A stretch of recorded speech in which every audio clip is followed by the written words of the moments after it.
One of my favorite hobbies is photography. So, one day while visiting Virginia for a job I was working on, my friend and I decided to hunt for some abandoned places to take photos of, especially since Halloween was just around the corner. After some driving and quick research on my phone, we stumbled upon an eerie 1950s-era abandoned insane asylum. We couldn't find a way in. All the entrances were locked, boarded up, and under surveillance. But then, after a little more searching, we found an old, busted window leading to what used to be the kitchen. We quickly came up with a plan and found an old chair to help us climb through. The moment I set foot inside, it hit me. The place was dark, wet, and cold.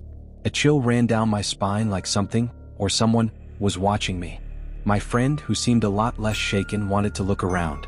I stayed behind, snapping photos of the broken and overturned things scattered around. We ventured down a long hallway and I noticed something strange.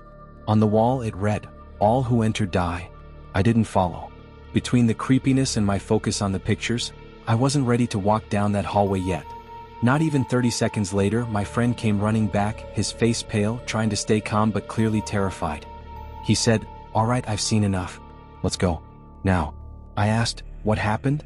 Did you see something?" He didn't respond, just walked past me and started climbing back out the window.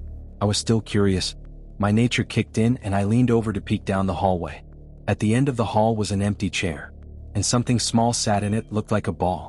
But then, without warning, the ball slid off the chair and hit the floor. I was freaked out. My heart raced and I screamed, "Oh hell no." I ran toward the window, barely feeling the pain in my hands as I scrambled to climb back out. My friend caught my camera as I leaped out, cutting up my hands in the process, but I didn't care.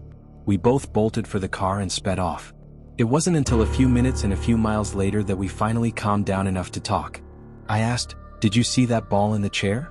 When I looked down the hall, I saw something in the chair and then it fell to the floor. My friend, eyes wide with disbelief, stared at me and said, "It wasn't a ball." When I was walking down the hall, I saw an empty chair at the end. But as I got closer, I noticed there was a small doll sitting in it. I thought it was creepy but probably just left there by some junkie. Then as I looked at it, the doll went from sitting up to lying down. He paused, looking even more unsettled. I thought maybe it was a breeze or something, but when you said the ball fell, I knew it couldn't have been the wind. That freaked me out even more. So yeah, I know it might not sound all that scary, but you had to be there. The cold, the silence, the isolation. It all made for the perfect setting to be scared out of my mind like never before.